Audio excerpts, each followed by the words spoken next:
Hello बच्चों, let's read the question. The question is name the various components of nucleus which one of these component consist of DNA. तो आइए देखते हैं हम इसका की कंसेप्ट.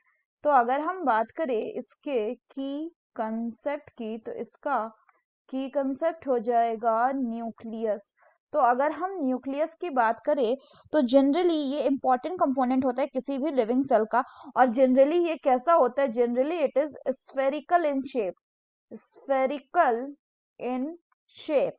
फर्दर अगर हम बात करें तो ये मोस्टली सेल में सेंटर ऑफ द सेल में प्रेजेंट होता है. और न्यूक्लियस जो है ये साइटोप्लाज्म से कैसे अलग होता है? So this nucleus is separated from the cytoplasm by nuclear membrane. एक मेम्ब्रेन से सेपरेट होता है जिसको हम न्यूक्लियर मेम्ब्रेन कहते हैं. नेक्स्ट अगर हम बात करें तो ये जो आपका न्यूक्लियर मेम्ब्रेन होता है बच्चों, ये न्यूक्लियर मेम्ब्रेन कैसा होता है? This membrane is porous. ये पोरस होता है एंड ये अलाउ करता है किसको?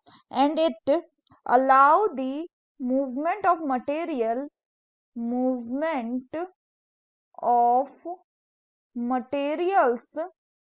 materials between the cytoplasm and the nucleus. Further अगर हम बात करें तो जो न्यूक्लियस है इसके अंदर क्या प्रेजेंट होगा? अगर हम फर्दर इसके डीप माइक्रोस्कोपिक स्ट्रक्चर की बात करें तो हम देखेंगे कि इस न्यूक्लियस के इनसाइड में प्रेजेंट होता है क्या? एक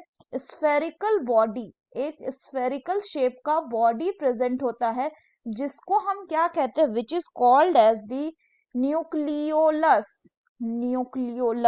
और अगर हम फर्दर बात करें तो ये जो न्यूक्लियोलस होता है ये कुछ कंडेंस लाइक स्ट्रक्चर हमें दिखता है.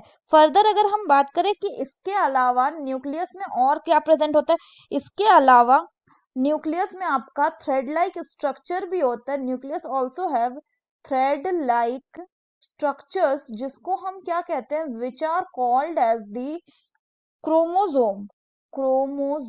और इसी क्रोमोजोम्स में बच्चों आपका प्रेजेंट होता है क्या? जीन.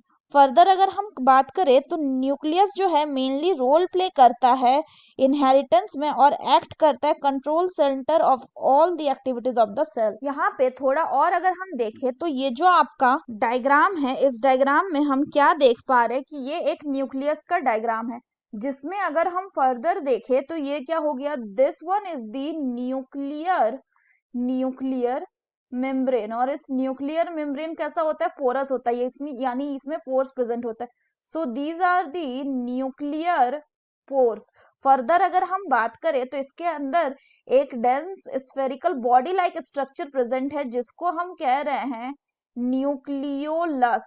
न्यूक्लियोलस. और फर्दर अगर हम बात करें तो इसमें क्या प्रेजेंट है? These are the chromatin threads. Chromatin condensed structure है, ये क्रोमैटिन का कंडेंस्ड स्ट्रक्चर है. इसके अलावा अगर हम बात करें तो न्यूक्लियस के अंदर जो साइटोप्लाज्मिक टाइप का स्ट्रक्चर होता है उसको हम क्या कहते हैं? That is called as the karyoplasm. और यहाँ पे ये जो स्ट्रक्चर दिख रहा है ये कैसा? ये क्रोमैटिन कंडेंस नहीं बल्कि क्रोमैटिन ही है जो कि डिफ्यूज शेप में प्रेजेंट है. सो that's all for the question बच्चों. तो अगर हम क्वेश्चन की बात करें तो हमें बोल रहा था वेरियस कंपोनेंट ऑफ न्यूक्लियस बताने, जो हमने बता दिया.